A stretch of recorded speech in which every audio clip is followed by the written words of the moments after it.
রমজানুল মোবারক, সবাইকে অনেক অনেক শুভেচ্ছা। আমন্ত্রণ জানাচ্ছি রমজান উপলক্ষে এটিএন বাংলার প্রতিদিনের আয়োজন ইরফান চিনিগুড়া সুগন্ধি চাল নিবেদিত ঝটপট ইফতার powered by Khalil culinary art সেন্টারের আজকের আয়োজনে। আমি শান্তজাহান রয়েছি এবং আমার সাথে ডেফিনেটলি আজও একজন রন্ধনশিল্পী রয়েছে, যার কাছ থেকে মজাদার একটা রেসিপি আমরা শিখবো। চলুন দেখে নিই আজকে রয়েছেন আমার সাথে আমাদের খুব প্রিয় মানুষ, আমাদের প্রিয় হাসিনা আনসার আপু, এবং তার সাথে নতুন একটা রেসিপি তো থাকছেই। হাসিনা আপু, অনেক অনেক শুভেচ্ছা, কেমন আছেন? থ্যাংক ইউ সো মাচ আপু, আপনাকে দেখলেই তো আমার ভালো লাগে। আমি খুব বেশি ভালো আছি এবং রমজানুল মোবারক। থ্যাংক ইউ, আজকে আপনাকে অন্যরকম সুন্দর লাগছে। Thank you so much. তো হাসিনা আপু, প্রতিদিনই আমরা নতুন কিছু না কিছু শিখি আপনার কাছ থেকে। আজকে আমার মনে হচ্ছে যে ঝাল না, একটু মানে হয় না, সুইট ক্রেভিং হয়। লম্বা সময় আমরা রোজা রাখার পরে যদি একটু সুইট খাওয়া যায়, সারাদিনের ক্লান্তিটাও কিন্তু একটু দূর হয়, তাই না? মনটা ভালো হয়ে যায়। তা আমি ওরকম কোনো একটা রেসিপি আজ আপনার কাছ থেকে শিখতে চাচ্ছি। কোন রেসিপিটা থাকবে? আজকে আমি খুবই মজাদার একটি হেলদি রেসিপি দেখাবো, থাই কোকোনাট রাইস। থাই কোকোনাট রাইস, আচ্ছা। মানে রাইস তো ডেফিনেটলি আমরা সবাই কম বেশি পছন্দ করি, খাই, কিন্তু থাই কোকোনাট রাইসটা নিশ্চয়ই একটু ভিন্ন রকম হবে। এটা কোকোনাট দিয়েই হবে, এইজন্য আচ্ছা, এটার নাম একটু থাই। মিষ্টিও কি হবে? হ্যাঁ, একটু সুইট থাকবে। চলুন তাহলে আমরা রান্না শুরু করি। উপকরণগুলো আগে দেখে নিব কি কি লাগছে।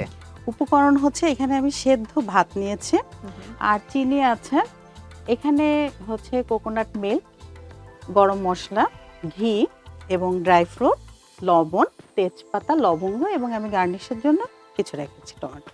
ঠিক আছে, আমরা তাহলে রান্না শুরু করতে চাই। হ্যাঁ। ফাইনালি আমরা সিদ্ধ রাইস রেখেছি। এটা আপনি ইরফানের চিনি গুঁড়া যে সুগন্ধি চাল রয়েছে সেটাকে স্টিম করে নিলেই কিন্তু নর্মাল একটা রাইস হয়ে যাবে। আর এই রাইসটা মাঝে মাঝে আমি যেটা হয় বাসায় করে ফ্রিজে রেখে দিই, কারণ তাহলে খুব চটজলদি ফ্রাইড রাইস করে ফেলা যায়।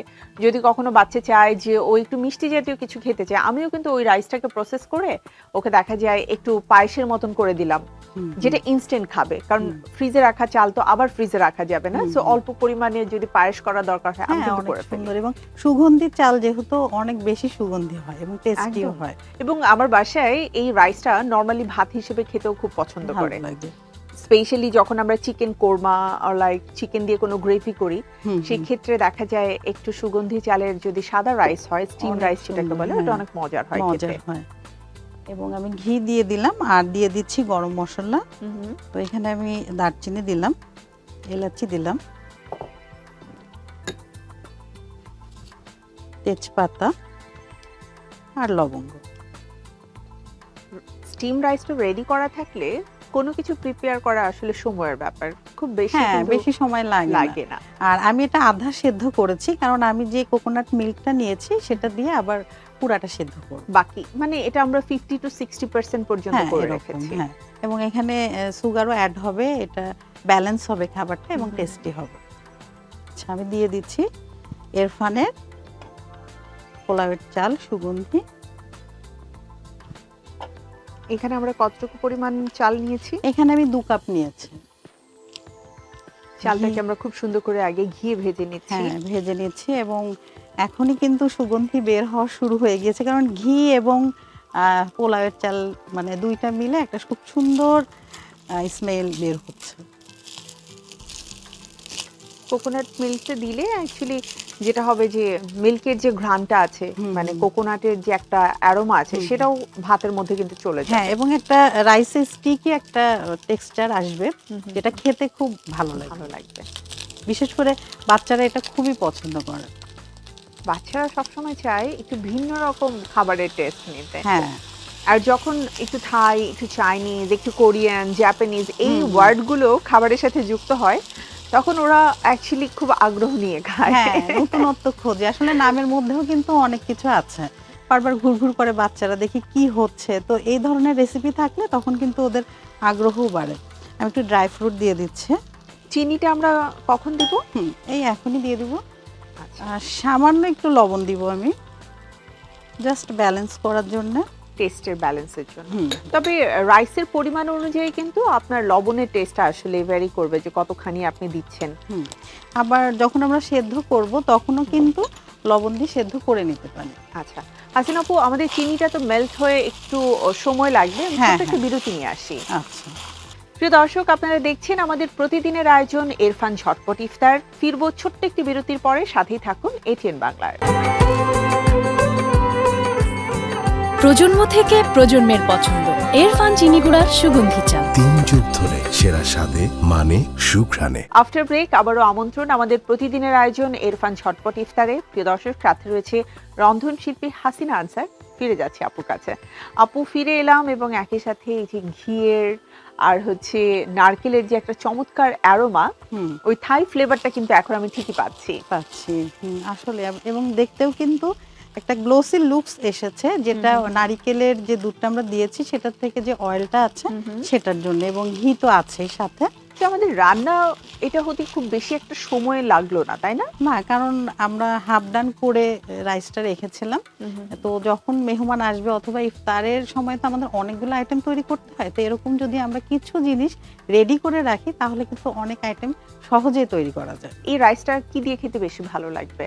এই রাইসটা আপনি কারি দিয়ে খেতে পারেন, চিকেন অথবা বিফ অথবা ক্রিসপি চিকেন ফ্রাই দিয়ে খেতে পারেন, spicy chicken fry, fry type হলে বা চপ, কাবাব সবকিছুতেই চলবে। কোকোনাট মিল্ক দিয়ে যে চিকেন করা হয় বা প্রন করা হয়, সেটা দিয়েও খেতে মালাইকারি ভালো লাগবে, ইউজ করতে পারেন। তারপর চিকেন মালাইকারি, মানে মালাইকারি মানেই তো আমাদের কোকোনাটটা আসছে, মানে এর সাথে খুব ভালো যায়। আসলে শুধু রান্না করলেই হবে না, সার্ভটাও অনেক জরুরি, খুবই গুরুত্বপূর্ণ। এবং আমরা যেটা দিয়ে সাজাবো সেটা অবশ্যই যেন খাবারের সাথে রিলেটেড হয়, সেই উপকরণগুলো। মানে অ্যাকচুয়ালি ফাইনাল প্লেটিংটা আমরা একটু ভিন্নভাবে করার চেষ্টা করছি, এবং এতে করে নিচে যে ড্রাই ফ্রুটসটা দেওয়া হয়েছে সেটা কিন্তু উপরের দিকে চলে আসবে এবং দেখতে সুন্দর লাগবে।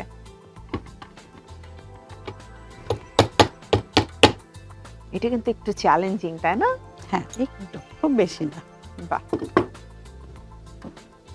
চাইলে আমরা এখানে একটু ডেকোরেশন করতেই পারি, একটু কালারের জন্য। হ্যাঁ, দেখতে আরো সুন্দর লাগবে।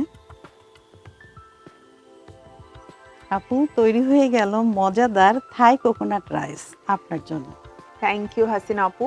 বরাবরের মতো খুব মজাদার একটা রেসিপি আজ শিখে নিলাম, এবং খুবই চটজলদি এই রেসিপিটা করা সম্ভব। প্রিয় দর্শক, আপনারা নিশ্চয়ই দেখে নিয়েছেন কিভাবে তৈরি হলো আমাদের আজকের থাই কোকোনাট রাইস। আপনাদের সুবিধার্থে পুরো প্রস্তুত প্রণালী দেখিয়ে দিচ্ছি আরো একবার।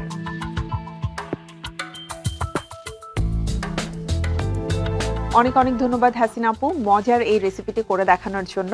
আপনাকে অনেক ধন্যবাদ আমাকে ইনভাইট করার জন্য, এবং ইরফান ঝটপট ইফতারকেও ধন্যবাদ। প্রিয় দর্শক, আমাদের আজকের আয়োজনের সময় একেবারেই শেষ, বিদায় নিতে হচ্ছে। তবে আগামীকাল আবারও ফিরে আসবো এটিএন বাংলার পর্দায় আমাদের ইরফান চিনিগুড়ার সুগন্ধি চাল নিবেদিত ঝটপট ইফতার, powered by Khalil culinary art সেন্টারের পরবর্তী এপিসোডে।